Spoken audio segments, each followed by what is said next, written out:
Hello दोस्तों, एक बार फिर हाजिर हैं आपके सामने इलेक्ट्रोस्टैटिक्स की कुछ अच्छी प्रॉब्लम्स के साथ में। 6-7 बढ़िया प्रॉब्लम्स हैं, अच्छे कॉन्सेप्ट्स हैं। स्टार्ट करते हैं। पहली प्रॉब्लम में 2 संकेंद्रीय चालक होगले गोले चित्र में दिखाए गए हैं। इसमें फर्स्ट केस दिया हुआ कि यदि अंदर वाले गोले पर आवेश Q दिया गया है और बाहरी गोले को भूसंपर्कित किया गया है, अर्थिंग की गई है, तो बाहरी गोले पर प्रेरित आवेश या इंड्यूस चार्ज कितना होगा। ठीक, अब इस तरीके की प्रॉब्लम्स को सॉल्व करते हुए कहीं ना कहीं मैं ये एज्यूम करके चल रहा हूँ कि जो बेसिक कॉन्सेप्ट है अर्थिंग से रिलेटेड या इंड्यूस चार्ज से रिलेटेड वो आपको क्लियर है। हम जिस भी सरफेस की अर्थिंग करते हैं उसका पोटेंशियल ज़ीरो हो जाता है। तो फर्स्ट केस हमने यहाँ पर ड्रॉ कर दिया, मतलब क्वेश्चन में जो फिगर था उसी में मैंने मेरी तरफ से कुछ ऐड कर दिया कि बाहर वाले की हमने अर्थिंग कर दी और अंदर वाले को +Q चार्ज दिया। तो इंडक्शन की वजह से बाहर वाले गोले की अंदर वाली सतह पर कुछ नेगेटिव चार्ज आया जिसको हमने Q डैश मान लिया नेगेटिव में। अब बाहर वाले की सरफेस का जो पोटेंशियल है, विभव है, वो ज़ीरो आएगा, मतलब A का विभव हमको ज़ीरो करना है। तो यहाँ पर हमने लिखा A का विभव। अब A पॉइंट पर जो विभव आएगा वो अंदर वाले आवेश की वजह से भी आएगा और बाहर वाले आवेश की वजह से भी आएगा। अंदर वाले आवेश की वजह से A पर विभव लिखेंगे तो बाहर के बिंदु पर विभव वाला एक्सप्रेशन लिखेंगे, और बाहर वाले नेगेटिव आवेश की वजह से जो लिखेंगे वो सतह वाला लिखेंगे। तो अंदर के Q की वजह से विभव आगे KQ/R, और बाहर ये जो -Q डैश है उसकी वजह से आगे -KQ dash upon R, that is equals to 0। A का विभव 0 करना है तो Q dash equals to Q।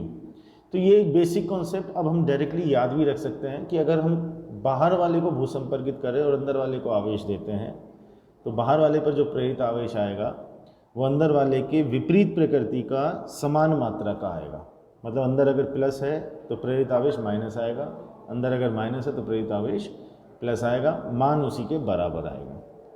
Second case में क्या किया, बाहर वाले गोले पर Q आवेश दिया और आंतरिक गोले को भूसंपर्कित कर दिया, तो आंतरिक गोले पर प्रेरित आवेश। अब सेकंड केस मैंने यहाँ बनाया, तो बाहर वाले पर +Q आवेश दिया है, अंदर वाले को भूसंपर्कित कर दिया है, अंदर वाले पर प्रेरित आवेश -Q डैश मान लिया है। अब अंदर वाले का विभव 0 करना है, तो अंदर वाले पर विभव बाहर वाले आवेश की वजह से तो लिखा KQ/R, और अंदर वाले आवेश की वजह से लिखा -KQ डैश अपॉन r। ठीक, ये कॉन्सेप्ट आपको क्लियर होगा कि जब हम किसी पॉइंट पर विभव लिखते हैं, जैसे A पॉइंट पर मैं यहाँ पर विभव लिख रहा हूँ, तो ये पॉइंट सतह पर भी है और अंदर भी है। ठीक है, अंदर के आवेश की वजह से बात करोगे तो ये सतह पर हो गया, और बाहर के आवेश की वजह से अगर बात करोगे तो ये अंदर हो गया। उसके हिसाब से मैंने ये एक्सप्रेशन लिखा और इक्वल्स टू 0 किया है। तो यहाँ से सॉल्व कर ले तो Q dash equals to Q R/R आ गया। अपोजिट साइन, मतलब अपोजिट नेचर का, कि अगर मैंने Q प्लस का दिया है तो अंदर जो प्रेरित आएगा वो माइनस का आएगा और उसकी वैल्यू इतनी आएगी। तो ये डिफरेंस समझना है। अंदर वाले को आवेश देते हो, बाहर वाले को भूसंपर्कित करते हो तो प्रेरित आवेश उसके बराबर आएगा विपरीत प्रकृति का। लेकिन बाहर वाले को आवेश देते हो और अंदर वाले को भूसंपर्कित करते हो तो विपरीत प्रकृति का आवेश आएगा, वो इतना आएगा, उसके बराबर नहीं आएगा। ठीक है, ये कॉन्सेप्ट क्लियर। नेक्स्ट प्रॉब्लम पर चलते हैं।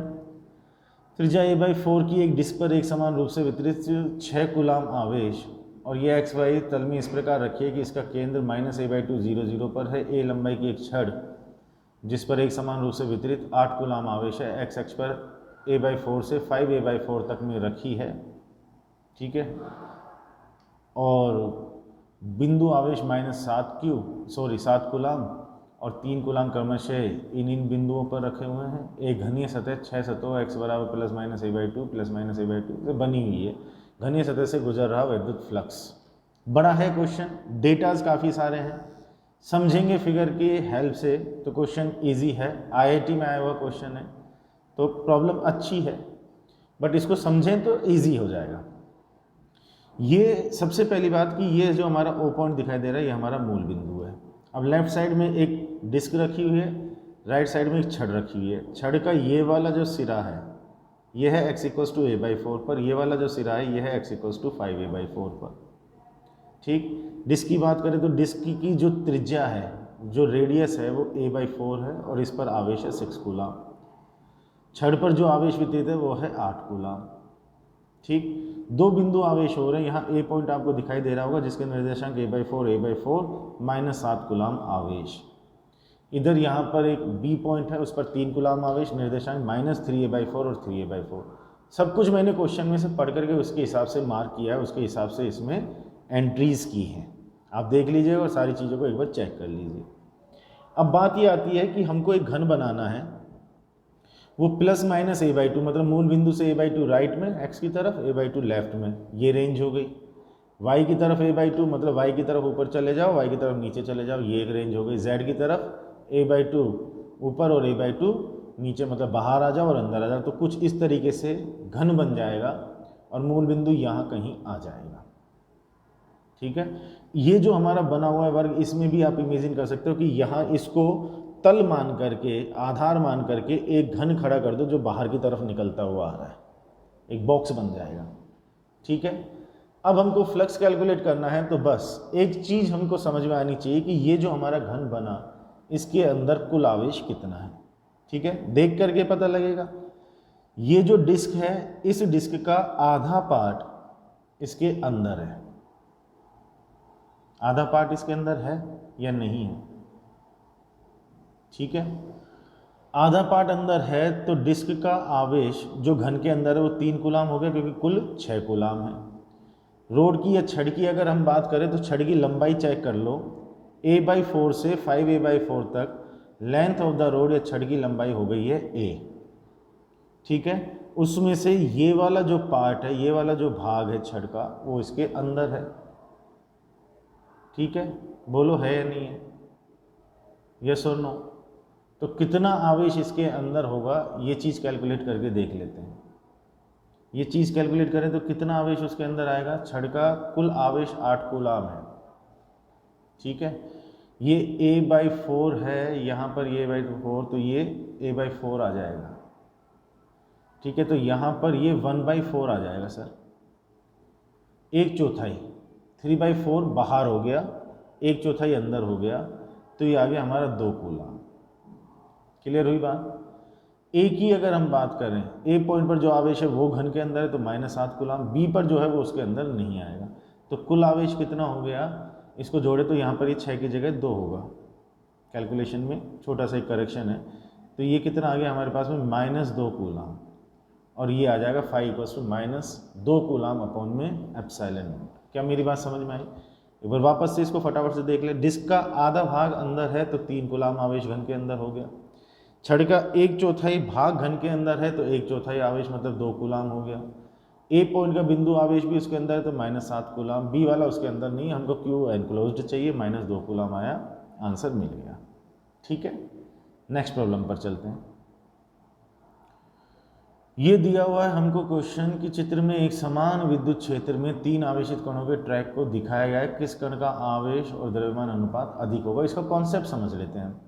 हालांकि इस तरीके की चीज़ हम पहले भी वीडियो में डिस्कस कर चुके हैं, एक बार और लेते हैं। हमने जनरल बात की, एक प्लेट ऊपर है एक प्लेट नीचे है, तो जो हमारा विद्युत क्षेत्र है वो नीचे की तरफ, ये हमारा कण होगा जिसका आवेश Q है, द्रव्यमान m है।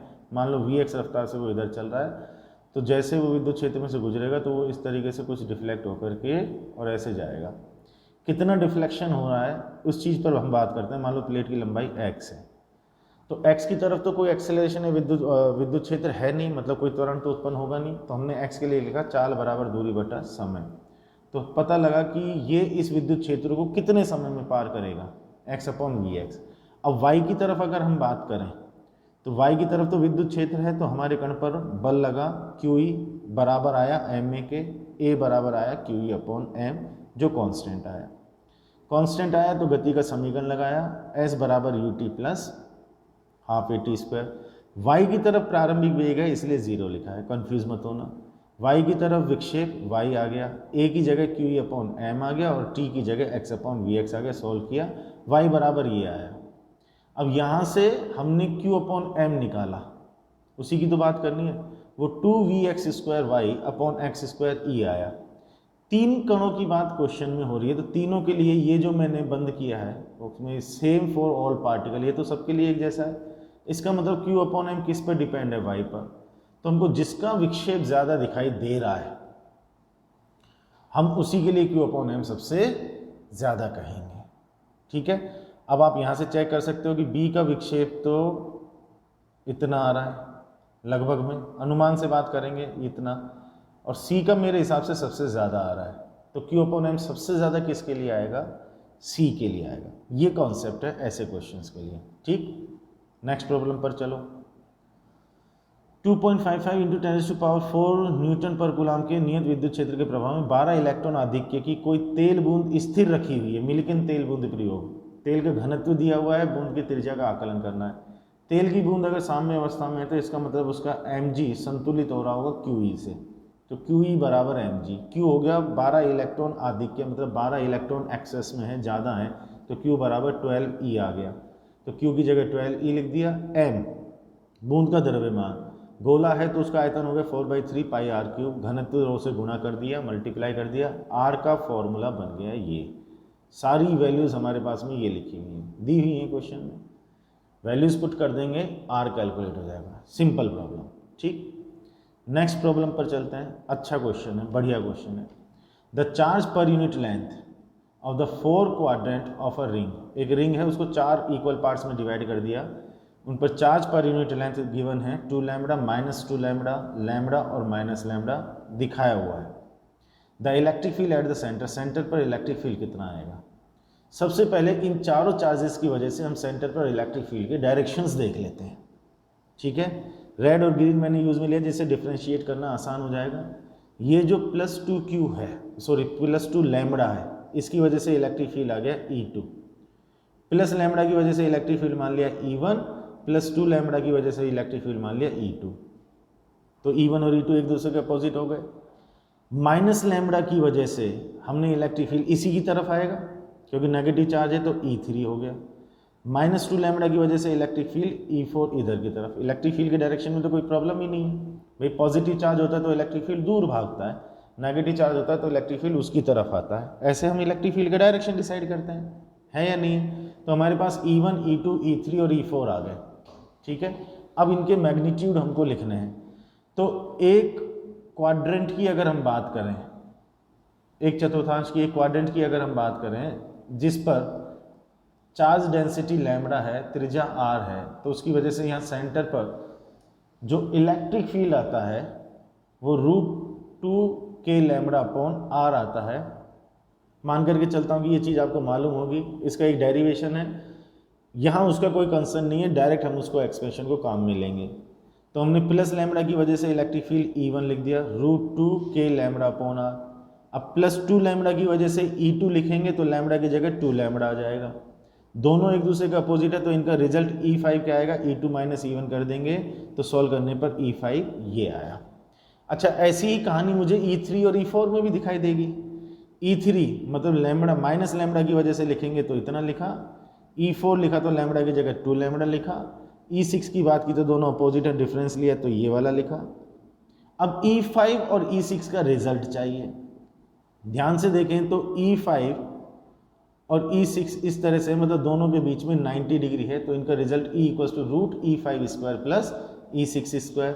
वैल्यू पुट कर दी तो हमारे पास में 2k लैम्बडा अपॉन r आया। k क्या है, 1/4 पाई एप्सिलॉन नॉट लेकर के चले, यहाँ पर ये लिया। बात डायरेक्शन की ओर आए तो E5 और E6 इन दोनों का जो रिजल्टेंट इलेक्ट्रिक फील्ड आएगा वो इधर की तरफ कहीं आएगा। किधर की तरफ, x के माइनस में, मतलब -x की तरफ, तो -i कैप आएगा।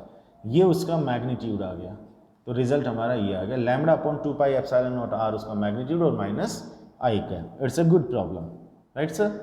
नेक्स्ट पर चलते हैं। एक त्रिज्या r के गोले के केंद्र से a दूरी पर से एक त्रिज्या स्मॉल r का छोटा सा गोला निकाल दिया और शेष को एक समान रूप से आवेशित कर दिया गया है। दोनों के केंद्र को मिलाने वाली रेखा पर बड़े गोले के बाहर किसी बिंदु पर विद्युत क्षेत्र। ठीक, ये कुछ इस तरीके की चीज़ हो गई जैसे हम द्रव्यमान केंद्र में 11th क्लास के टॉपिक में किसी डिस्क को, गोले को काट करके बाहर निकाल देते थे और फिर द्रव्यमान केंद्र के बारे में पता लगते थे। कुछ उस तरीके से सोचने की कोशिश करें। हमारे पास ये पूरा गोला है जो शेडेड है, इसकी त्रिज्या R। अब इसमें यहाँ से हमने देखी एक छोटा सा गोला काट करके निकाल दिया, तो इस गोले के अंदर मैंने शेडेड पोर्शन नहीं किया क्योंकि ये खाली हो गया। इसकी त्रिज्या है r और इसका जो केंद्र है वो बड़े गोले के केंद्र से a दूरी पर है सर। ये इन्फॉर्मेशन क्वेश्चन में दी हुई है। बाहर कोई पॉइंट है जो मान लो बड़े गोले के केंद्र से x दूरी पर है, तो इस पर हमको विद्युत क्षेत्र कैलकुलेट करना है। हम इसमें आयतन आवेश घनत्व को लेकर के चलेंगे तो चीजें हो जाएंगी आसान। ठीक है, हमने ऐसा माना कि जब ये पूरा गोला था, मतलब ये हमने गोला काटा नहीं था स्मॉल r त्रिज्या का पूरा गोला है, तो उसमें पूरे में जो कुल आवेश वितरित है वो कैपिटल Q है। अभी हमने कोई गोला नहीं काटा ऐसा समझें, तो पूरा गोला भरा हुआ है और पूरे में कुल आवेश Q है, तो हम उसकी वजह से P पॉइंट पर विद्युत क्षेत्र लिख लेते हैं, बाहर वाले पॉइंट पर KQ/x², जहां पर Q हो जाएगा 4/3 पाई r³ इंटू रो। ठीक है भाई, आयतन आवेश घनत्व से आयतन को गुणा कर दिया। ये पूरे गोले की अभी हमने बात की है जिसकी वजह से P पॉइंट पर विद्युत क्षेत्र आया। अब ये जो छोटा गोला हमने बीच में से काटा है स्मॉल r त्रिज्या का, उसकी वजह से हम P पॉइंट पर विद्युत क्षेत्र लिखें, केवल उसकी वजह से, जो हम काटने वाले हैं, अभी नहीं काटा ऐसा समझो, तो जो हम काटने वाले हैं उसकी वजह से P पर विद्युत क्षेत्र लिखें। मान लो इस छोटे से गोले में जो आवेश है वो स्मॉल q है, तो वही बाहर के पॉइंट का लिखा, तो KQ अपॉन, अब इसके केंद्र से P की अगर मैं दूरी लूं तो क्या वो x माइनस a आएगी, चेक कर लीजिए आप, तो KQ upon x minus a का स्क्वायर, स्मॉल q को क्या लिखा 4/3 पाई स्मॉल r³, आयतन इसी का लेना है इसलिए स्मॉल r लिया और इनटू में रो कर दिया। अब समझने वाली बात क्या है कि ये जो हमने P पर विद्युत क्षेत्र E1 लिखा, ये तो पूरे भरे हुए गोले की वजह से लिखा जिसमें पूरे में आवेश वितरित है, और ये जो E2 हम लिख रहे हैं ये केवल इस छोटे गोले की वजह से लिख रहे हैं जो स्मॉल r त्रिज्या का है। अब हमने इसको काट करके बाहर निकाल दिया, तो बचे हुए पोर्शन की वजह से P पर विद्युत क्षेत्र चाहिए। तो हमारा कॉमन सेंस क्या कहता है कि जब पूरे की वजह से E1 है, छोटे से की वजह से E2 है, छोटे से को हटा करके अलग कर दिया, तो बचे हुए की वजह से कितना आएगा, दोनों का डिफरेंस ले लें, हाँ या ना। तो हमने लिखा E = E1 माइनस E2, बस यही कॉन्सेप्ट है। अब E1 और E2 रख दिया, अब इसको फर्दर सॉल्व कर लेंगे, जिस भाषा में हमें आंसर दिया हुआ है उस भाषा में हम इसको सॉल्व कर लेंगे। कॉन्सेप्ट मैंने आपको क्लियर कर दिया है, आंसर आप चेक कर लेना किस तरह से दिया हुआ है। ठीक है, नेक्स्ट प्रॉब्लम पर चलते हैं। किसी खोखले आवेशित चालक में उसके पृष्ठ पर कोई छिद्र बनाया गया है, यह दर्शाइए कि छिद्र में विद्युत क्षेत्र σ/2ε0 n कैप होगा, जहां n कैप अभिलंबवत दिशा में बहिर्मुखी एकांक सदिश है और सिग्मा छिद्र के निकट पृष्ठीय आवेश घनत्व है। चलो जी, ये हमने एक चालक मान लिया, कंडक्टर मान लिया, खोखला है, अब इस पर आवेश वितरित है। समझना बात को ध्यान से, पृष्ठ आवेश घनत्व सिग्मा है, मतलब एकांक क्षेत्रफल में सिग्मा है। यहाँ पर हमने एक छोटा सा छिद्र बना लिया, ये यहाँ पर हमको विद्युत क्षेत्र निकालना है। तो हम एक काम कर सकते हैं, मतलब एक बात को इस तरह से समझ सकते हैं कि पृष्ठ पर जो आवेश वितरित है उसको हमने दो पार्ट में डिवाइड कर दिया। एक तो ये जो पूरा हमको दिखाई दे रहा है, और एक ये छोटा सा जो हम भाग ले रहे हैं ये वाला, इसका ले लिया। मतलब हमने दो आवेशों की बात कर ली, पूरे पृष्ठ को दो पार्ट में डिवाइड कर लिया, दो भागों में डिवाइड कर लिया। एक तो बहुत बड़ा वाला पार्ट जो हमको दिखाई दे रहा है plus plus plus plus plus plus, और एक बहुत छोटा सा, उसमें भी आवेश है। तो अब हम किसी भी पॉइंट पर जो विद्युत क्षेत्र लिख रहे हैं वो इन दोनों की वजह से लिखेंगे सर। ठीक है, अब एक पॉइंट लिया हमने अंदर की तरफ और एक लिया हमने पृष्ठ के ठीक बाहर B।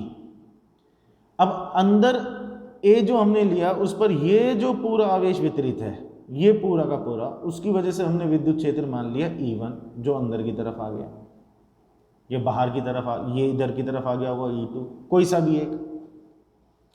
और जो इतने से पोर्शन में आवेश है उसकी वजह से दूसरा विद्युत क्षेत्र आ गया। हम ऐसा मान ले कि छोटा सा ये जो पार्ट हम ले रहे हैं ये वाला, समझना बेटा इसको, ये जो छोटा सा पार्ट लेना, इसकी वजह से यहाँ पर विद्युत क्षेत्र E1 आ गया, और जो ये बचा हुआ पूरा का पूरा पॉजिटिव आवेश है इसकी वजह से विद्युत क्षेत्र E2 इधर आ गया। अब सर ये कैसे डिसाइड किया कि E1 और E2 एक दूसरे के अपोजिट आ रहे हैं? आना पड़ेगा, क्योंकि ये चालक है, चालक के अंदर विद्युत क्षेत्र 0 है। तो जब छोटे से अल्पांश की वजह से E1 इधर है तो पूरे इस आवेश की वजह से E2 को इधर होना पड़ेगा, तभी तो दोनों बराबर होंगे, और अपोजिट होने की वजह से इलेक्ट्रिक फील्ड या विद्युत क्षेत्र 0 आएगा। ठीक है, तो E1 और E2 दोनों हो गए बराबर, A पर आ गया विद्युत क्षेत्र 0। अब ये जो कंक्लूजन हमको मिला इसको हमने B पॉइंट के लिए काम में लिया कि साहब B पॉइंट पर ये जो अल्पांश है इसकी वजह से विद्युत क्षेत्र E1, और जो पूरा आवेश है उसकी वजह से भी अब तो विद्युत क्षेत्र इधर की तरफ ही आएगा। चेक करके देखेंगे तो बाहर की तरफ ही निकलेगा, तो वो आ गया E2। तो B पर विद्युत क्षेत्र कितना आ गया? E1 plus E2। बी जो हमने लिया है वो सतह के ठीक बाहर लिया है, मतलब एक तरह से समझ लो सतह पर ही लिया है। और याद करो उस सतह पर विद्युत क्षेत्र चालक के लिए कितना आता है sir, sigma upon epsilon not. तो बी पर हमने लिख दिया सिग्मा अपॉन एप्सिलॉन नॉट बराबर E1 प्लस E2, और E1 और E2 आपस में बराबर। इसका मतलब E1 और E2 प्रत्येक का मान कितना होगा, सिग्मा अपॉन 2 एप्सिलॉन नॉट। देखो दो बातें बेटा, E1 और E2 बराबर और E1 प्लस E2 बराबर सिग्मा अपॉन एप्सिलॉन नॉट। तो E1 बराबर E2 बराबर sigma upon 2 epsilon not. Okay, अब मैं आपसे कहूं कि यहां से ये अल्पांश हटा दो, मतलब यहां पर एक छोटा सा छिद्र बना दो, ये वाली चीज इस तरह से कर दो, ठीक है, ये ऐसे कर दिया, छिद्र बना दिया। अब मैं आपसे पूछूं इस छिद्र की जगह पर विद्युत क्षेत्र लिखो, तो हम तो E1 और E2 की बात कर रहे थे, E1 तो गायब क्योंकि यहां से आवेश हट गया। तब यहां पर विद्युत क्षेत्र किसकी वजह से बचा, केवल ये जो सतह पर हमको आवेश दिखाई दे रहा है इसकी वजह से, और वो कितना है, वो है E2, मतलब सिग्मा अपॉन 2 एप्सिलॉन नॉट। मेरी बात समझ में आ रही है। तो छिद्र पर विद्युत क्षेत्र आ गया सिग्मा अपॉन 2 एप्सिलॉन नॉट, और बाहर की तरफ आएगा तो हम वेक्टर फॉर्म में लिखने के लिए एन कैप लगा देंगे, जो अभिलंबवत बाहर की ओर है, बहिर्मुखी मतलब बाहर की ओर। बोलो ये बात क्लियर। तो ये भी एक अच्छा कॉन्सेप्ट है, ठीक है। एनसीईआरटी में शायद इस तरीके की चीज मिलेगी, इस तरीके का क्वेश्चन मिलेगा। नेक्स्ट प्रॉब्लम देखते हैं। A particle A having a charge 5 × 10⁻⁻7 coulomb is fixed in a vertical wall. A second particle B of mass 100 gram and having equal charge is suspended by a silk thread of length 30 cm from the wall. The point of suspension is 30 cm above the particle. Find the angle of the thread with the vertical when it stays in equilibrium. इसका basic concept हमको मालूम है equilibrium का। खास बात क्या आएगी वो अभी आगे सॉल्यूशन में समझ में आएगी। ये हो गई हमारी दीवार, दीवार पर यहाँ पर हमारा ये पार्टिकल, चार्ज उसका ये आ गया, यहाँ से हमने एक थ्रेड लटकाया, उस पर दूसरा पार्टिकल बी यहाँ बांध दिया, उस पर भी चार्ज ए के बराबर उसका मास हमको दिया हुआ है। ए ने बी पर रिपल्शन लगाया, बी दूर की तरफ भागा, ये थ्रेड वर्टिकल से किसी एंगल पर पहुंच गया थीटा पर और इक्विलिब्रियम आ गया। ये जो हमको दिखाई दे रहा है ये इक्विलिब्रियम है। अब जानते हैं हम इक्विलिब्रियम में क्या करना है, नेट फोर्स जीरो करना है, एक्स और वाई की तरफ फोर्स ले लो। ए से बी पर इलेक्ट्रोस्टैटिक फोर्स लगेगा एफ ई, एम जी नीचे, थ्रेड में ये टेंशन आएगा टी, टी के कंपोनेंट टी कोस थीटा और टी साइन थीटा, एक्स की तरफ जीरो किया तो T sine theta equals to Q E, Y की तरफ जीरो किया तो T cos theta equals to M G, Q E मतलब एफ ई। अब थीटा बहुत कम है, कैसे पता लगा, ये समझने वाली बात है। मुझे कैसे पता लगा थीटा बहुत कम है, देखो वाई भी 30 है और एल भी 30 है, मतलब इसका अगर मैं ऐसे कुछ ट्राइंगल बनाऊं तो मैं आपसे कह रहा हूं कि ये भी 30 और ये भी 30 है, इसका मतलब ये चीज़ तो बहुत कम है सर, ये चीज़ बहुत कम है, इसका मतलब theta is very small, theta बहुत कम है। आगे देखेंगे अब क्या करना है। टेन थीटा क्या मिला, ये इक्वेशन नंबर 1 है, ये 2 है, 2 को 1 से डिवाइड कर दिया तो टेन थीटा इक्वल्स टू आ गया, एफ ई को हमने K Q square upon R square लिख दिया, ये सारी बात हो गई। आर ये है दोनों पार्टिकल्स के बीच का डिस्टेंस। थीटा अगर बहुत कम है तो हम angle equals to R upon radius लिखते हैं, तो angle theta equals to R कितना हो गया आर, रेडियस कितना हो गया एल या वाई, कुछ भी बोल दो, तो मैंने लिख दिया एल या वाई, तो यहाँ से R equals to L theta आ गया सर। और टेन थीटा को मैंने क्या लिख दिया, थीटा, क्योंकि बहुत कम है तो टेन थीटा को थीटा लिखा, राइट हैंड साइड में K Q square upon R square को मैंने क्या लिख दिया एल थीटा का स्क्वायर, और ये एम जी वगैरह ये थीटा क्यूब आ गया, तो थीटा इक्वल्स टू ये आ गया। अब इसमें सारी वैल्यूज हमको पुट करनी है, जहाँ पर के की वैल्यू 1/4 पाई एप्सिलॉन नॉट है सर। ये सारी वैल्यूज हम यहाँ पर पुट करेंगे तो हमारे पास में थीटा आ जाएगा। तो बस यही एक समझने वाली बात थी, इसी की वजह से शायद आपको प्रॉब्लम आ रही होगी। इक्विलिब्रियम तो आप जानते हैं, तो R equals to L theta रख करके पूरी कहानी थीटा की बन जाएगी, और यहाँ से हम थीटा को सॉल्व कर लेंगे वैल्यूज पुट करके। बोलो बात क्लियर। तो उम्मीद करता हूँ कि सारी प्रॉब्लम्स आपको समझ में आई होगी। कोशिश मैंने ये की है कि मैं आपको इसके कॉन्सेप्ट समझाऊँ कि कौन सी जगह पर क्या कॉन्सेप्ट काम कर रहा है। बाकी वैल्यूज़ वगैरह पुट करके कई जगह मैंने आपसे यही कहा है कि भाई वैल्यूज़ को पुट करो और आंसर निकाल लो, तो वो कैलकुलेशन तो आप भी देख सकते हैं। ये वीडियोस बनाने का बेसिक जो पर्पस है वो मैथ्स की कैलकुलेशन समझाना थोड़ी है कि इंटू कैसे करना है, डिवाइड कैसे करना है। बेसिक पर्पस ये है कि आपको कॉन्सेप्ट समझ में आए कि कहाँ पर कौन सी चीज़ काम कर रही है। तो इस वीडियो में 2-4 बहुत अच्छे कॉन्सेप्ट हमको सीखने को मिले हैं, इनको अच्छी तरह से अपने दिमाग में रखिएगा, और फिर भी अगर कहीं कोई डाउट रहता है तो आप कमेंट बॉक्स में ज़रूर डालिएगा, ठीक है। चलिए मिलते हैं फिर नेक्स्ट वीडियो में जल्दी। Thank you.